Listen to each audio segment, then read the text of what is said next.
YouTube, what's going on, man? It's your boy L from Prince here, and today, I already know what I'm going to say, man. We got another bang-a-lang. All right, man, I know the game's been out for almost 2 months, and this 6.8 that I have is about a month old. I know, I'm late, I get it. I'm here now, and I'm going to give you the absolute perfectly built, it is a godly 6.8. Not gonna beat around the bush, we're going to jump right into it. First up, we are going to start with the finishing. If you notice, we have a 74 driving layup and close shot, a 53 standing dunk, and a 33 post control. Now, obviously, those are kind of the fill-ins once you get to the end of the build, or other attributes kind of put those stats there.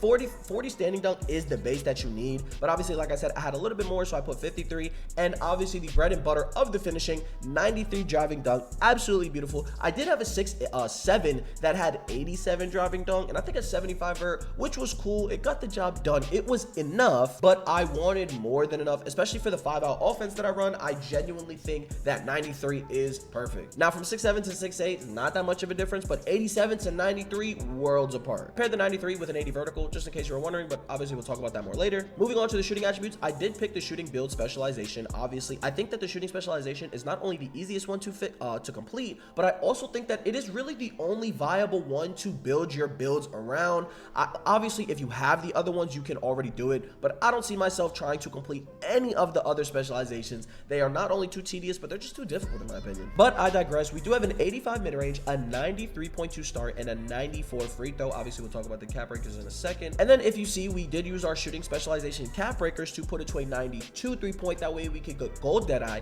gold set shot, and gold shifty shooter. And once we move on to the badge perks, you'll see exactly why. Moving on to the playmaking, we have an 82 pass accuracy, a 66 ball handle, and a 71 speed with ball. Now, I know, obviously, off the rip, that sounds horrible, but I know that you guys know that cap breakers this year are not a 1-to-1 ratio. Depending on how low your stats are in the actual attribute chart is how much your cap breakers will affect that specific stat. So putting my stats down to 66 and 71 respectively allowed me to use, I believe, 7 cap breakers to get it up to 86 ball handle and 80 speed with ball, which gives me the Tracy McGrady signature size ups and the Zach LaVine dribble style, as well as blur with 80 speed with ball. And then if you notice, I'm using a couple cap breakers right now on my pass accuracy. It went from 82 to 87. Once I hit starter 5, it will go from 87 to 93. This build is an absolute fucking tank. Moving on to our defense, if you notice, our defensive stats are a little low. This build is built to play in a system. It's built to play with better defensive builds around it, but it is 6'8". It does have a 92 perimeter with a 74 block. So if you yourself have a lot of prowess in playing defense, I do not think that you should have any problem whatsoever playing defense on this build. And I will show you something that you can do with your takeover to make it even stronger. Now, I know you guys see the 62 steal. It's not the best, but I do average a steal a game. If you are in the right lanes, if you are getting active, you can have high stealing games, but don't reach in every lane. Don't throw yourself out the play. Just play good, honest defense. Decent rebounding. I average about a rebound a game on this build, which is not bad over a couple hundred game span. Every single game, I do feel like at 6'8", I can get down there. I can box. I can get active. So I do like the little bit of rebounding on this build. Moving on to the physicals, we have an 86 speed, 86 agility with a 60 strength. I know strength is super controversial this year. Some people think you don't need it to box out, you don't need it to bump up. I'm not sure what strength is truly affecting this year, but I don't feel like how my build plays, I really needed it. I don't body up too much. I do keep a lot of distance between me and my defender, so I'm not really worried about it. And then for dunking on people, doesn't matter at all. Moving on to the badge perk section, this is actually my favorite screen in the entirety of 2K26. I do feel like 2K26 really did their thing with these max plus 1s and max plus 2s. While it does make the builds a little OP, the difference between this year and last year is builds that were overtly OP last year with 99 midi, 99.3 midi diving or post controlling or whatever it may be.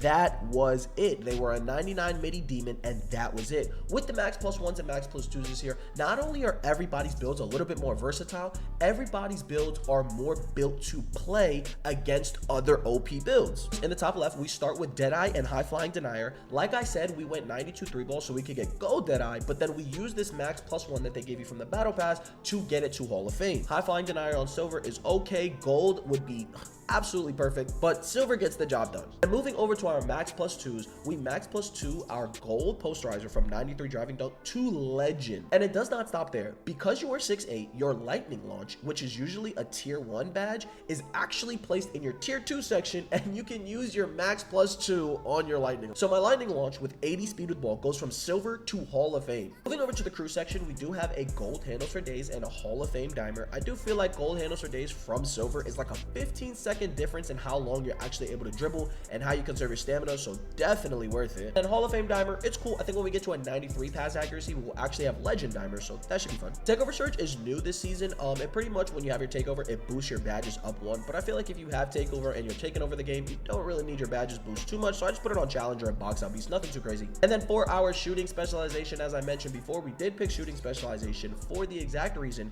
of not only having legend posterizer, but we also, if you notice, have legend shifty shooter. So not only can this build get absolutely mixy at the rim, it can get shifty in the mid-range, it can shoot from 3, and it's going to have a 93 pass accuracy. Absolute tank. Moving on to the animations, I'm not going to go through them all, just the ones that I find super important.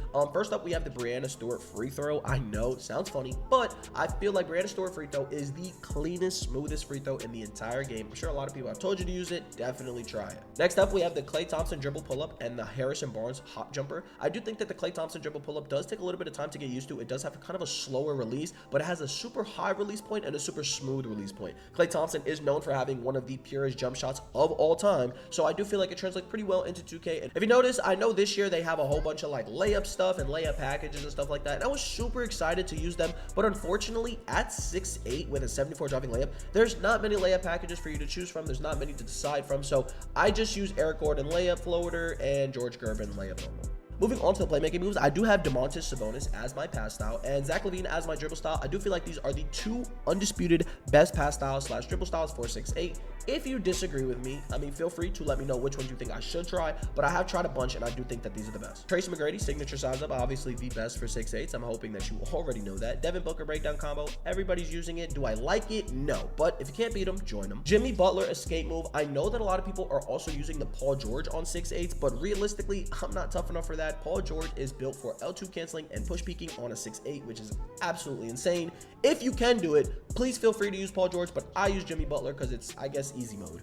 I use the Lonzo Ball crossover. I think that it's the best crossover in the game. It's more akin to the push cross from last year if you used it. We used the Shai Gilgeous behind the back. I don't like explosive behind the backs whatsoever. I like to stay kind of stationary where I'm at and kind of be able to predict where my player is going to land instead of just throwing the ball behind me. Not a fan of that. So Shai Gilgeous Alexander with the behind the back and Vince Carter with the step back. Last year, Kobe Bryant triple threat style. For our jump shot, we do have Matt Ryan as the base with Quentin Grimes and Baluba as the uppers, and we have full release speed 65-35 respectively. And then for our dunk packages, I'm going to go through them super quickly. We have rim grazers, hangs, quick drops, and double clutches. If you want to pause the video and kind of go through and see which exactly we have. For 1 foot moving dunks, we have quick drop, reverse, athletic, and pro contact dunks. And then for signature dunk packages, we actually have Devin Booker, Latrell Sprewell, Klay Thompson, and Obi Toppin. I feel like these are the best, as in they don't get blocked, they're super quick, and they happen in rapid succession, so people can't really see them coming. With that is going to complete the God in Sneakers build. I hope that you guys do enjoy this build. I hope that you absolutely fry the competition with it. See you in the next one. Deuce.